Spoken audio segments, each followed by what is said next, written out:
Welcome to the Fusion Power Podcast. I am your host, Jared Gillespie, CSO and owner here at Fusion Power. Today we are going to be having an awesome conversation with our Arizona install manager, Dominick Menoti. Thank you for being here today, Dom. No problem. As a little background, today I'm really excited to have Dom on the program today because we're talking about something that really can make or break you as an install company. I just got back from the Solar Academy training. They did a boot camp training in Texas that I was able to speak at. And we were listening to all these speakers, and it was really cool listening to the panels as they discussed some of the things that are, the major challenges that solar companies are going through in today's world. You can have a really, really good sales platform. Yeah. Right? You can have an awesome sales culture. You can have good software. You can have highly trained and proficient reps. You can have a really good operations process with good permitting and design. You can have really good smart forecasting on the accounting side of it to make sure that you've got cash flow. But you come down to number 4 here, which is going to be your installation department, which is what you had. And if that install platform is not pristine, all of that other stuff can completely fall apart, right? Yeah, it can make or break a company. It really can. So we need to have an installation program that is premium, and at Fusion Power, we're very, very proud of the installation platform and team that we've been able to put together, largely thanks to Dom and the people that have been working with you. If you have a bad install team, though, and I'd say that collectively with as many teams you have, it's going to lead to unhappy customers. It's going to have delays in funding, which create cash flow issues, unhappy reps because they're not getting paid. And then, of course, if you're having all sorts of mishaps on the job, there's more company expenses to go out and try and fix those. Oh yeah, truck rolls they're not cheap. Whereas on the other end, if you have good installs, you got happy customers, more referrals, faster pay, and then your costs are reduced as well. So it's such a key element for an EPC to make sure that they really develop that program out. And we are really, like I said, we are really proud of what we've been able to develop here, and we've got such good players in the mix here. Dom, give us a little bit of a background. How long have you been doing solar now? So I got into solar in 2016.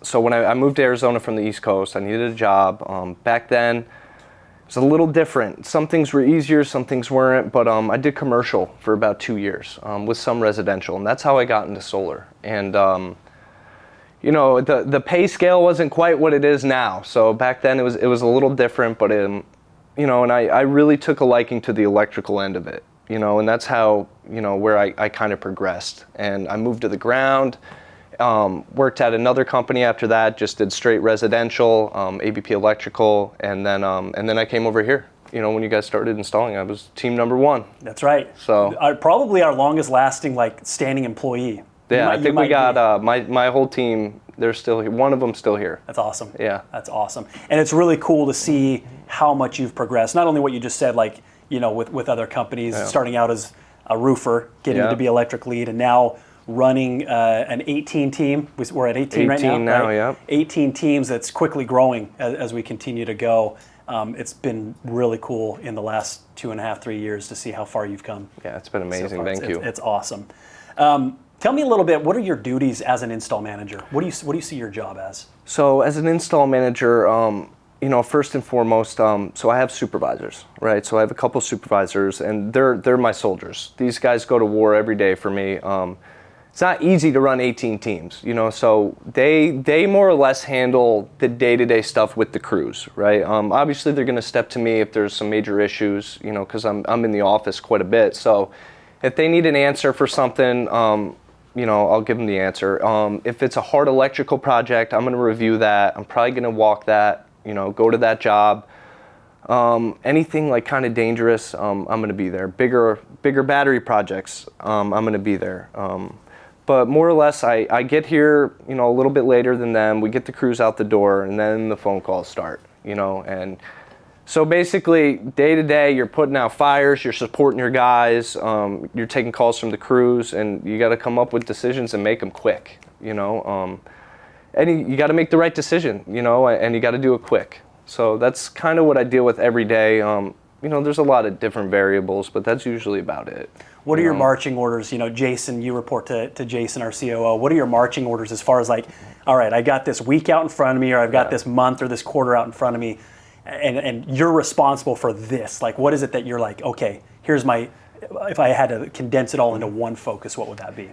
Well, quality, but I mean, as the install manager, I got to answer to that price per watt. You know, that's my responsibility. My job is to get, you know, as much solar installed with high quality for a reasonable price while being safe, you know, and that's probably my main job with him, you know, is to keep it, you know, be safe obviously, but I got to keep an eye on that price per watt. That's probably my main thing. Cool. And we'll talk about quality in a minute because you guys have done such a phenomenal job there. Tell me about what does the process look like before we prep a job, because you can have a disaster of an install. Yeah. Right, but at that point, it's like you're downriver and you need to be going up a mile upriver to figure out what went wrong for this whole thing to fall apart. And it could have happened with a design template. It could have had something to do with something in the construction review that we missed. Yeah. You know, it could have been a number of things. It could have been just a really bad promise made by a sales rep all the way from the very top of the river, right?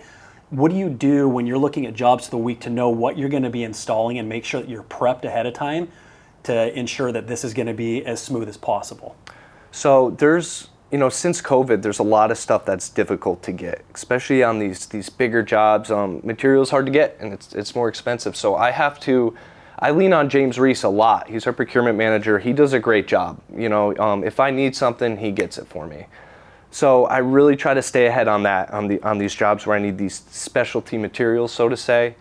But you know, Josh Stone, you know, he's the project manager. He does a really good job at construction review, it's vital. I mean, design does a good job, but they're design. You know, they don't have that field look to most things. So we have so many backstops to try to prevent that, so that it doesn't become a damage control situation.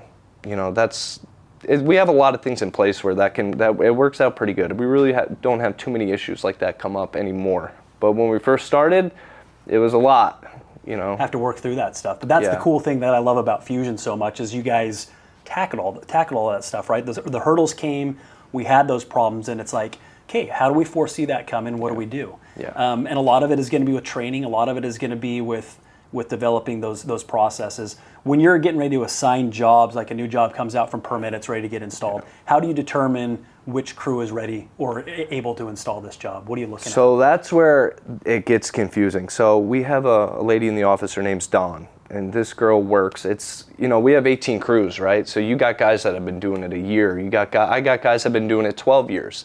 Sonova, you got to take all those pictures. You know, I'm probably not going to put every team on a Sonova job. Batteries, you know, I'm not going to put every team on a battery job. So it can get a little confusing, you know, especially towards the end of the day when you're looking for jobs because you got to fill that schedule. So you really got to learn the teams and train. That's probably our biggest thing here is the training. A lot of these guys we have built. You know, when we started Fusion, it was a little different. A lot of companies were rocking and rolling, and it was really hard to find talent. Mm-hmm. And if we did get like some really good installers, like some veteran guys, they're really expensive, you know. And so we just figured let's just find guys that want to learn, and that's the best employee there. Somebody that you're going to build up, you know, and train and teach the Fusion way. That's probably the best guy you're going to get, and we have a lot of those right now. A lot. When do you even have time to train these guys? I mean, you guys are here at like 4:30 in the morning now that it's hot outside. You're working, they're dead at the end of the day. When do you guys even have time to train? Because there's a lot you got to learn. There is, especially on the roof. I get that a lot of it's on-the-job training, like, for sure. But when you guys are, you know, you're looking at a QC report and we're seeing maybe some consistent errors across the board. How and when do you dissipate that information to your guys? Well, with the training here in the install side, especially in Fusion, I really try to maintain like a culture of training. Like I tell the guys, especially some of my older guys, like it's our job and our duty to teach these young guys that are coming through, you know, not just how to install solar, but like how to be men. Like it's important. But I try to keep that culture of training. Like it's our job. It's not like I have this team that trains this team. It's all of our jobs collectively to do it.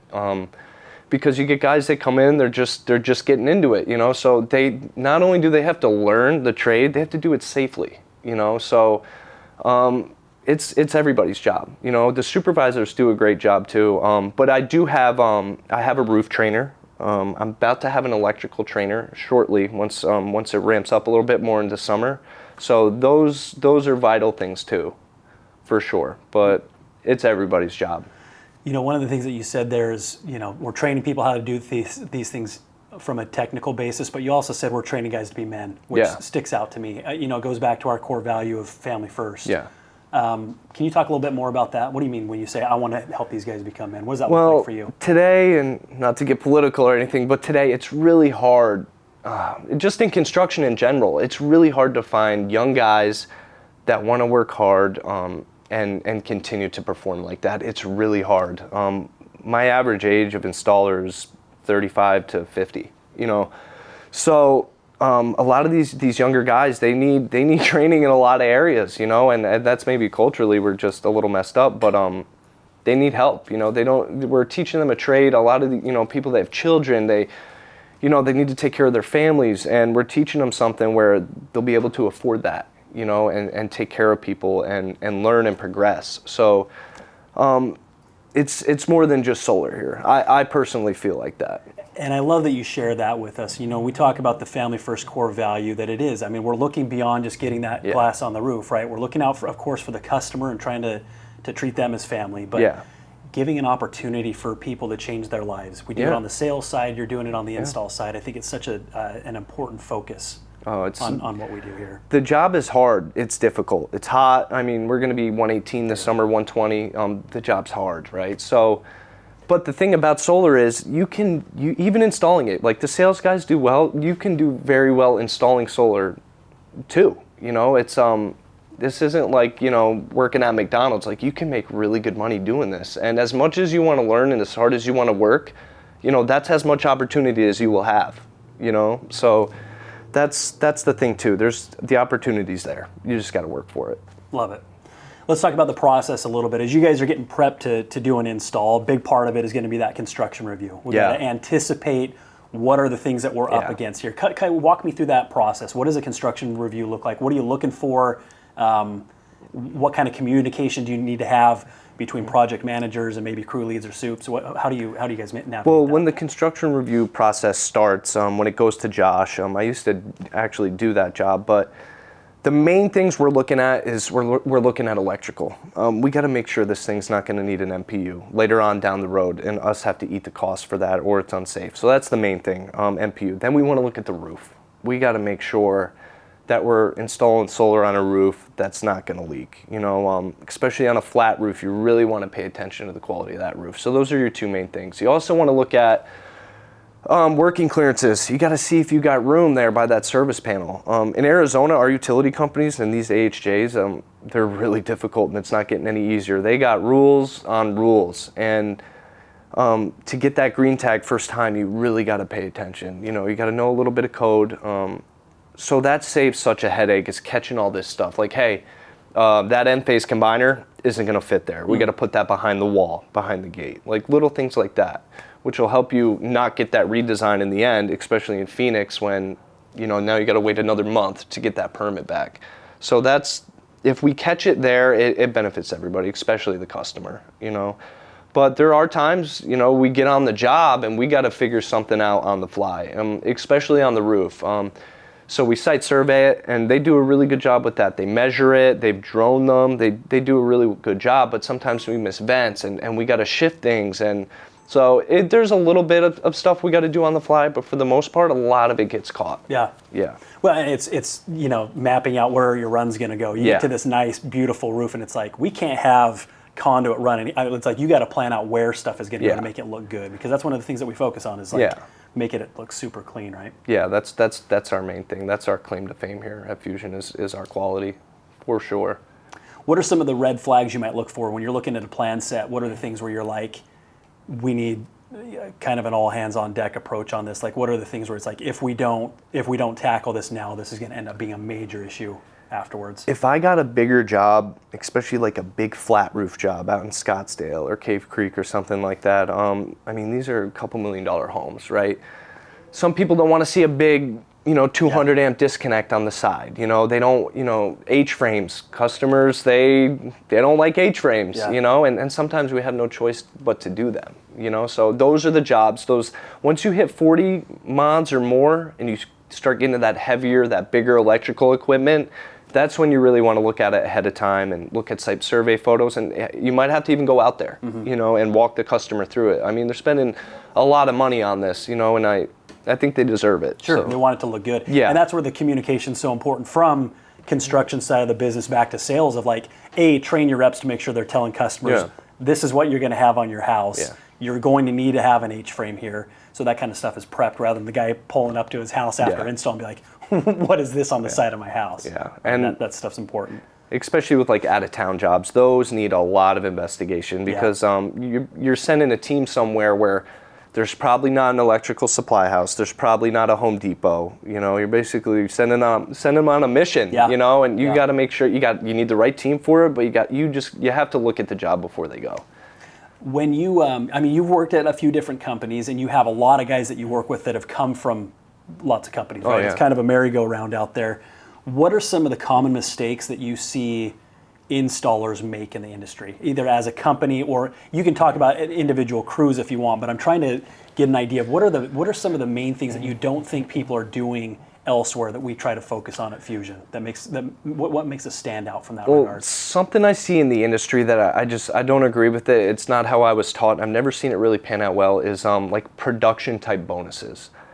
I don't really agree with that. I believe when you're incentivizing installers to get more glass installed, I believe safety's going to take a back seat. Corners are going to be cut.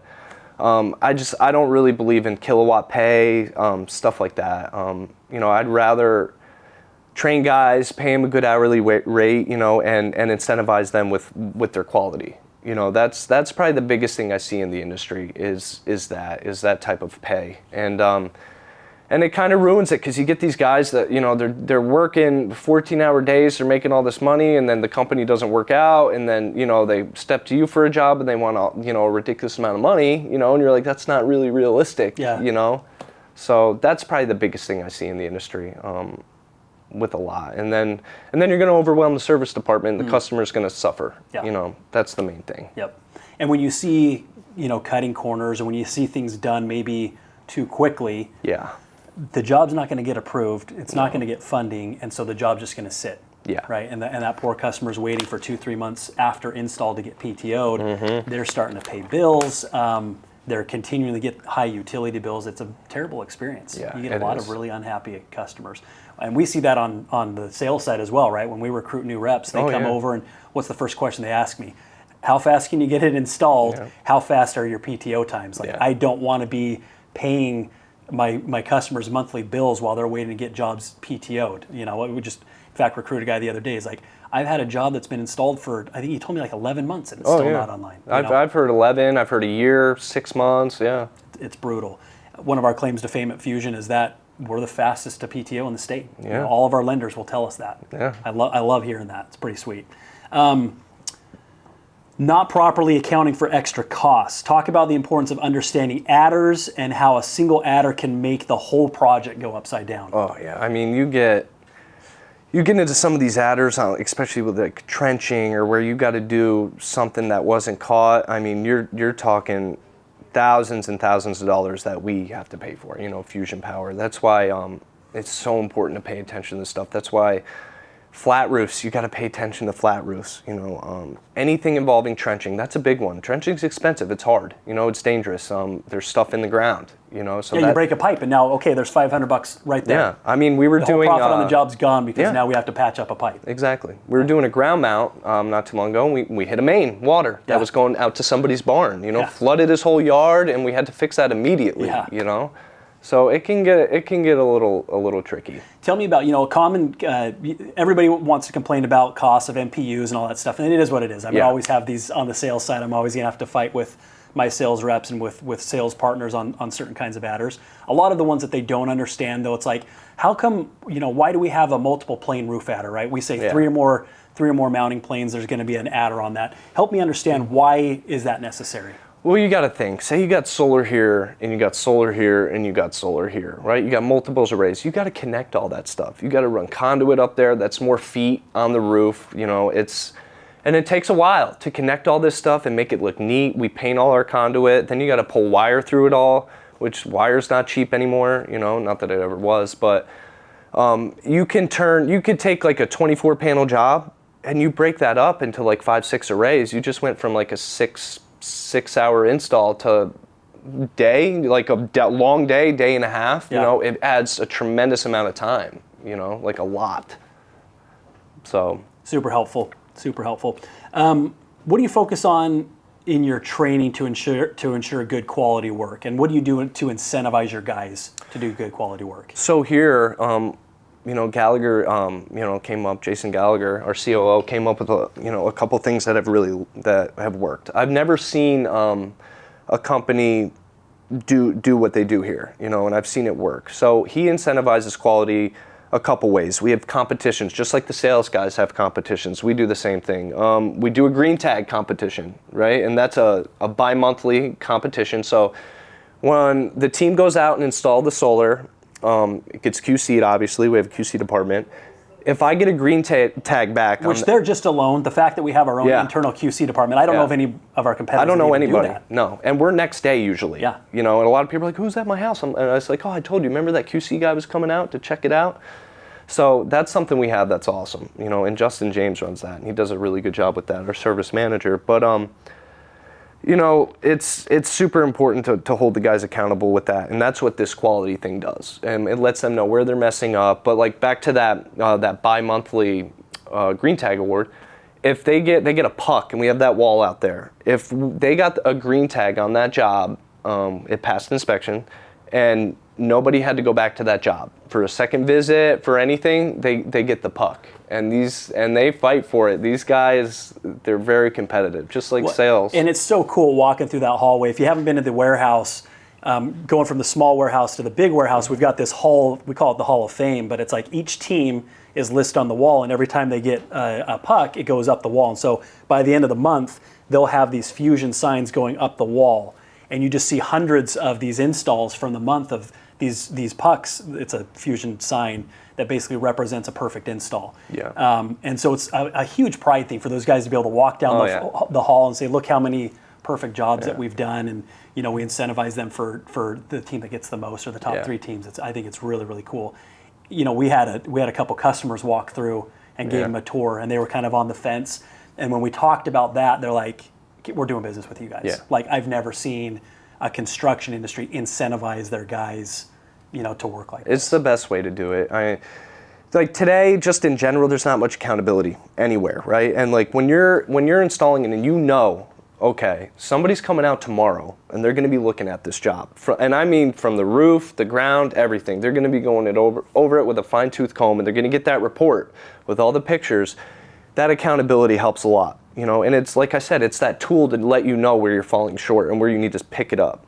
And the best thing about it too is, going back to the river analogy, is now it's forcing up the river to do things right, because you know that you're getting your own inspection ahead of time. It's like, we're not even going to call for an inspection until this is complete. Yeah. We don't want to have we don't want to get a red tag. Yeah, correct. We don't want to send a job to Sonova to get funding that's not ready. It's like, by doing this alone, all of a sudden everything moves so much quicker. Yeah, a lot faster. It's fantastic. You kind of talked about that QC process. We're doing it the next day, and we're going through a list. How many different items are they checking? Like, oh, a ton. I mean, they're looking at wire size. Is it the correct breaker? Is it do they have the working clearance needed on the electrical equipment? Is the conductor length long enough? They're getting on the roof. They're measuring. They're checking cantilever. They're checking, make sure all the mids and end clamps that hold the panels down, make sure they're all fastened. They're looking under the array, make sure there's no hanging wires. They're looking for trash. They're looking for wire shavings. Just overall aesthetics of the job. What's Beautiful. it look like? Is it flat? Is it a flat sheet of glass? You know, and they get graded on everything.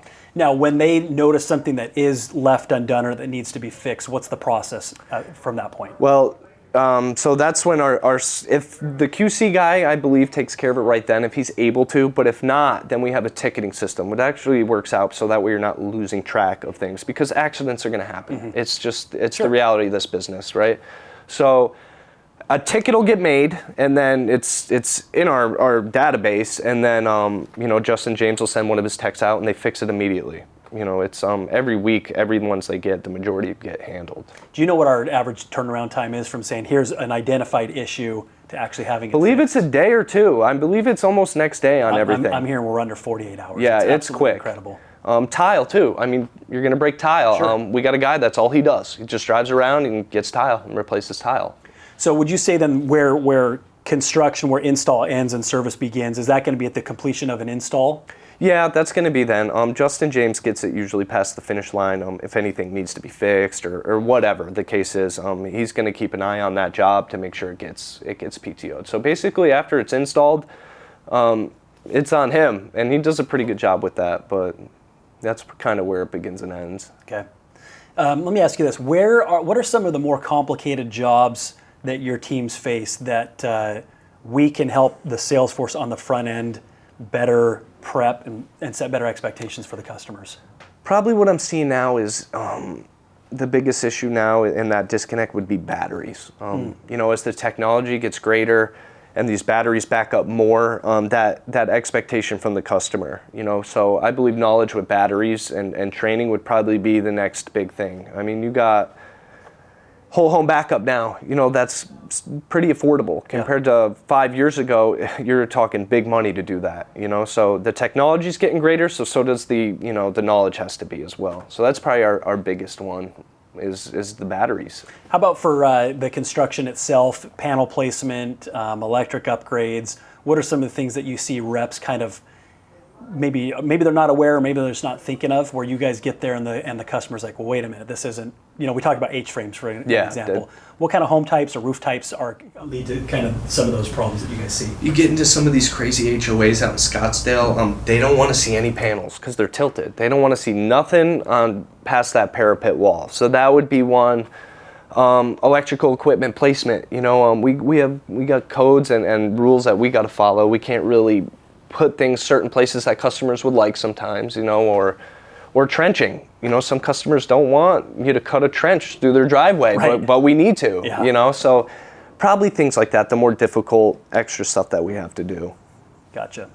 Going back to core values, how have you tried to instill Fusion's core values into your teams? And do you have any examples of people on your team or things that your teams have done that can kind of exemplify those values? So I mean, with the family first, you know, these guys work really hard, man, and they're working for a reason. I mean, the majority of us have children and we're married, you know, so they're coming here because they're providing for their families, you know. So we really try to push that family mentality. Like, we know why you're here, you know, but then you have the tenacious grit you know, type. And the thing with that is, like in sales, I notice it too. It's hard, or it's not hard, but only a certain amount of people can really perform at that level over and over and over. This job's not for everybody, you know. It's difficult to perform at that level every day, over and over and over for years. Most of our guys have no problem doing that, you know, the majority. So that'd be the tenacious grit part. But back to the family first, we actually have like a very big family that works here. We got the dad, we got a couple sons, we got cousins, and you know, and so there's that family vibe back there in the morning, you know, and that's one thing I always tell the new guys when I hire them. I'm like, we're tight, we're a family, we stick together, you know, and you'll see that back there. There's really good camaraderie back there. You know, we're a family. We're going to, you know, war every day in this heat, you know. So those are probably the two biggest ones that we really try to push. Love it. You know, and I'll put in a plug for you. I remember, you know, a few months back when, you know, you have seasonality with this job, right? We have a high volume in the summertime and then it drops off. Well, we don't want to let go of crews in the early part of the year. And I remember it's like, Dom, we're going to have to get rid of some of these crews. And you're like, I will walk. It's like, I am not getting rid of these guys. And so it's like, challenge to us on the sales side is make sure that volume is constantly there to ensure that that our teams and that our families are still well taken care of at Fusion. But I was very impressed with how forceful you were with that. Just being like, we need to do whatever we can because these guys mean everything to me. And you know, that kind of leadership is what impresses me the most about you. You think about your job and how much you have to keep track of. You've got all these teams and all the families that these teams represent, and all the families, meaning the customers that we're trying to take care of. It's a huge responsibility that you have, and you've just done such a great job. Thank you. Your leadership and the way that you conduct yourself, I think, has flowed its way down to those teams, and I'm extremely proud of our installation department. So thank you. Thank you for everything you do for us. No problem, Jared. We appreciate you being here with us today, and I hope that this was worthwhile, whether you're at Fusion or not. When you look at the competency and when you look at the level of discussion here, the thought that goes into making sure that that fourth dimension of an installation company is in place and that it's working well, hopefully you can see that, there is a lot that goes into that. And that if it's not done well, if it's not thought out well, if it's not planned well, it can be a devastating thing for the customer, for the rep, for the install, and just a bad experience all around. Again, I'm very, very proud of what we've been able to build here at Fusion, thanks to Dominick and his team and other people that are working their guts out every day to do the things the right way. Appreciate you being here, and we'll see you next time on the Fusion Power Podcast.